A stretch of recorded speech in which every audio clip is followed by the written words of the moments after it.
لاهور جنجي جدار مبني على الثلج.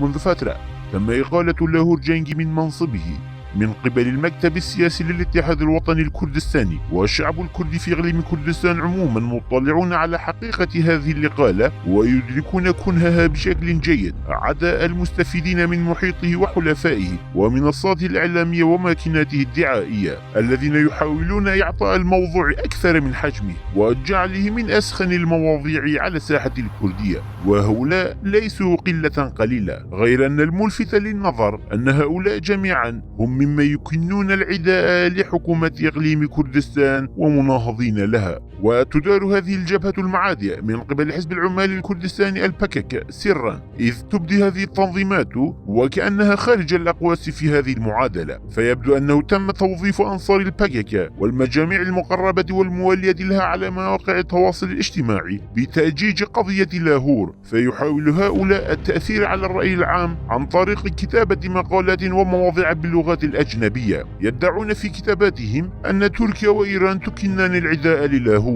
وأن من يدعم لاهور هو الشعب الكردي نساء ورجالا، فهو المهتم بكافة أجزاء كردستان وبالأخص كردستان سوريا غربية كردستان. وتنتشر الدعايات بأن العديد من المكاسب والإنجازات العظام تحققت هناك بفضل لاهور وتعاونه من أجل تأجيج المسألة أكثر فأكثر، فانتشرت صور لاهور جنجي وشقيقه مع قائد قسد مظلوم عبدي، وكأن لاهور هو أبرز شخصية في سماء الحركة التحررية الكردستانية، غير أن الحقيقة الوحيدة هي أن لاهور كانت الشخصية الأولى التي استفادت من المتغيرات على الساحة الكردستانية بأساليبه الخاصة ونال صفة سياسية إثرها، وأنه سخر كافة قوى الاتحاد الخاصة لتحقيق أهدافه ومصالحه الشخصية، كما وظف هذه القوى لتنفيذ أجندات إيران والقوى المختلفة على الساحة الإقليمية. فلاهور قطعا ليس بشخصية سياسية، بل هو شخصية مافيوية، ومن يدعي بأن ديمقراطية إقليم كردستان ستتحقق عن طريق جنجي هم المستفيدين من هذه المافيا السياسية فقط.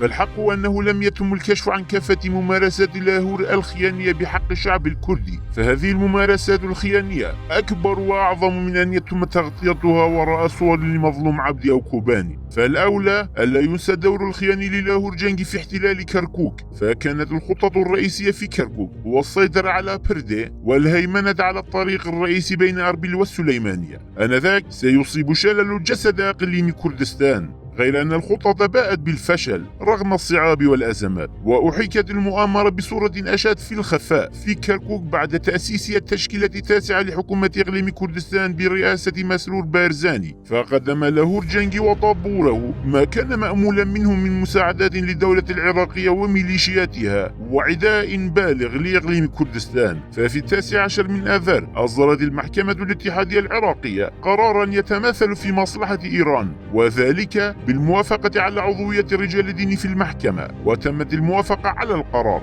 كما تم إلغاء ممثل الإقليم في المحكمة ليستبدل بممثل للأقاليم، كما وتعاقدت كافة الأطراف السياسية المعادية للحقوق الاقتصادية لإقليم كردستان مع لاهور في هذه القضية. فأهداف ومصالح هذه الأحزاب والأطراف السياسية التي كانت توجه لاهور من جانب، وأوهام لاهور نفسه في خلق سلطة بديلة لسلطات إقليم كردستان الشرعية والقانونية من جانب آخر، لم تكن مخاطر محدقة بالاتحاد أو إقليم كردستان فحسب، بل كانت مخاطرها العظيمة تهدد كافة أجزاء كردستان الأربعة. ولم تنتهي هذه المؤامرة الجهنمية لغاية الآن، ما حدث فقط وإبعاد دودة الشجرة هذه عن دهاليز السياسة لا غير. والنقطة الأخرى التي قد يكون الكل على اطلاع عليها هي مدى التقارب الحاصل بين الاتحاد الوطني والديمقراطي الكردستاني وتعاونهما من أجل تحقيق مصالح الشعب الكردي، فتوازن هاتين القوتين عرف الكرد للعالم أجمع. والحق أن انهيار هذه المكاسب والمنجزات بمثابة خيانة عظيمة للشعب الكردي، فتقوية إقليم كردستان هو تقوية للشعب الكردي أجمع.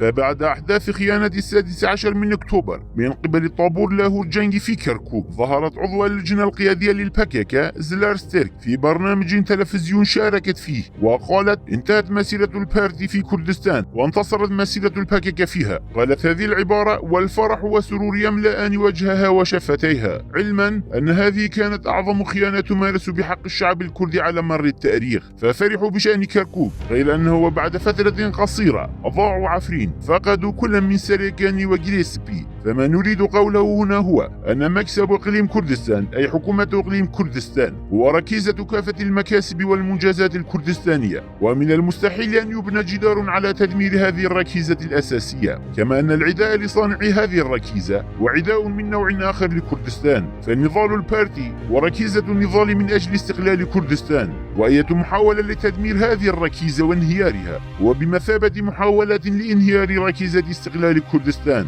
فالانتقاد شيء، والعداء ومحاولة القضاء عليه ومحوه على الساحة شيء آخر مغاير تماما. فكل من يعادي استقلال كردستان نراهم يعادون أصالة البارزانيين والبارزاني، فهم يخفون عداوتهم لاستقلال كردستان وراء ستار عداوتهم للبارزاني. ولهذا السبب وحده تكثر الهجمات والاعتداءات الداخلية والخارجية وتتواصل. أبدت هذه المرة من خلالها لاهور جنجي بطلا على الساحة، غير أن هدف لاهور لم يكن سياسيا إطلاقا، بل كانت التضحية بكل شيء من أجل نفسه وتقوية شوكته.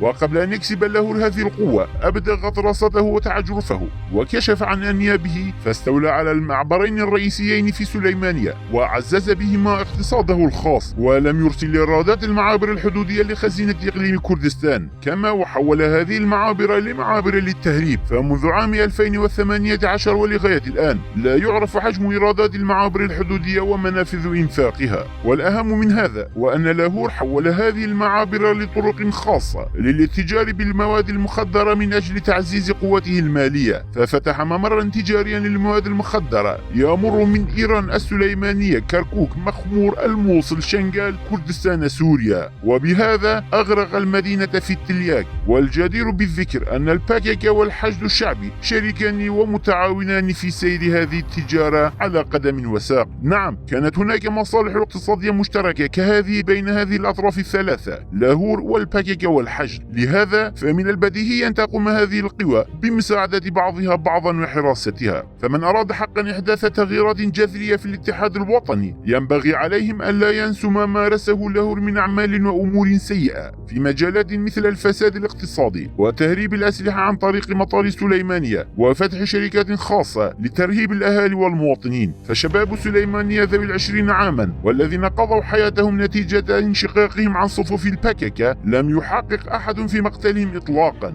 ولم تنكشف هذه الجرائم السياسية لغاية الآن. فقد ضاع العديد من أهالي كردستان، تركيا وإيران في مدينة سليمانية، بل هناك العديد من القضايا الاجتماعية العالقة والتي تهز وجدان الرأي العام، كممارسات شقيق لاهور ودوره الإجرامي في مقتل زوجة وطفل الصحفي أمان جبابان. فهذه القضايا يجب التحقيق فيها وإعلان نتائجها على الرأي العام الكردي حتما.